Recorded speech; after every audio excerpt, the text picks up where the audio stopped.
Hello viewers, இன்றைக்கி நம்மளுடைய பதிவில் பார்த்தீங்கன்னா கிரிக்கெட்டை பற்றின தகவலை பற்றி தாங்க நம்ம இன்றைக்கி பார்க்க இருக்கோம். 2026 ஐபிஎல் தொடரில் சென்னை சூப்பர் கிங்ஸ் அணியினுடைய கேப்டனாக தோனியை செயல்பட வேண்டும் என்று இந்திய அணியினுடைய முன்னாள் வீரர் ஆகாஷ் சோப்ரா தெரிவித்துள்ளார். சிஎஸ்கே அணியில் தோனியினுடைய பங்கு குறித்து விவாதங்கள் எழுந்துள்ள நிலையில் ஆகாஷ் சோப்ராவினுடைய இந்த கருத்து தற்போது பார்த்திங்கன்னா முக்கியத்துவம் பெற்றுள்ளது. தனது 19வது ஐபிஎல் சீசனில் பார்த்தீங்கன்னா களமிறங்க உள்ள தோனி இந்த ஆண்டும் சென்னை அணியில் பார்த்தீங்கன்னா முக்கிய அங்கம் வகிப்பார் என பார்த்தீங்கன்னா எதிர்பார்க்கப்படுகிறது.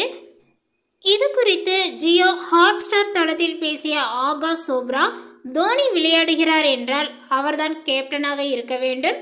அவர் களத்தில் இருந்து 20 ஓவர்கள் விக்கெட் கீப்பிங் செய்கிறார் என்றால் பேட்டிங் முழுவதுமே பார்த்தீங்கன்னா அவர் இருப்பார் என்பது தெளிவாகிறது. களத்தில் உள்ள 22 வீரர்களில் மகேந்திர சிங் தோனியை விட சிறந்த கேப்டன் ஒருவரை காட்டுங்கள் பார்ப்போம். அப்படி யாராவது இருந்தால் நான் எனது கருத்தை மாற்றிக்கொள்கிறேன். அவர் அங்கு இருக்கும்போது ஏன் அணியை பார்த்தீங்கன்னா வழிநடத்தக்கூடாது என்ற கேள்விகளை எழுப்பியுள்ளார். மேலும் சென்னை அணி மீண்டும் வெற்றி பாதைக்கு திரும்ப தோனியினுடைய முழுமையான பங்களிப்பு தேவை என்றால் அவர்தான் கேப்டனாக இருக்க வேண்டும் என்று அவர் வலியுறுத்தினார்.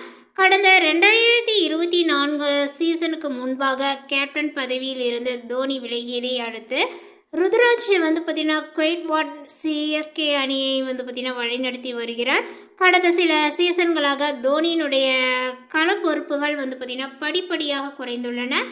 இம்பேக்ட் பிளேயர் பார்த்தீங்கன்னா விதிமுறையினால் அவர் பெரும்பாலுமே கடைசி ஓவர்களில் களமிறங்கி ஃபினிஷராகவே பார்த்தீங்கன்னா செயல்படுகிறார். அதே நேரத்தில் சஞ்சு சாம்சன் போன்ற முன்னணி வீரர்கள் தற்போது சிஎஸ்கே அணியில் இணைந்துள்ளதுனால விக்கெட் கீப்பிங் உட்பட எதிர்காலத்திற்கான திட்டங்களை அணி நிர்வாகங்கள் தீவிரமாக பார்த்தீங்கன்னா மேற்கொண்டு வருவதாகவும் தெரிகிறது.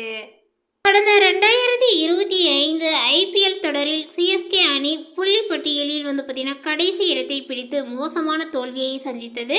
இந்த நிலையில் 2026 ஐபிஎல் சீசன் முழுவதுமே தோனி விளையாடுவார் என சிஎஸ்கே பார்த்தீங்கன்னா சிஇஓ காசி விஸ்வநாதன் ஏற்கனவே உறுதிப்படுத்தியுள்ளார்.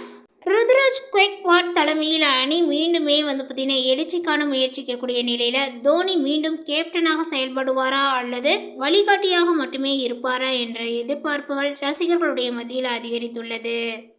இந்த தகவலை பற்றி நீங்கள் என்ன நினைக்கிறீங்க? உங்களுடைய கருத்துக்களை பார்த்தீங்கன்னா மறக்காமல் நோட்டிஃபிகேஷனில் போடுங்க.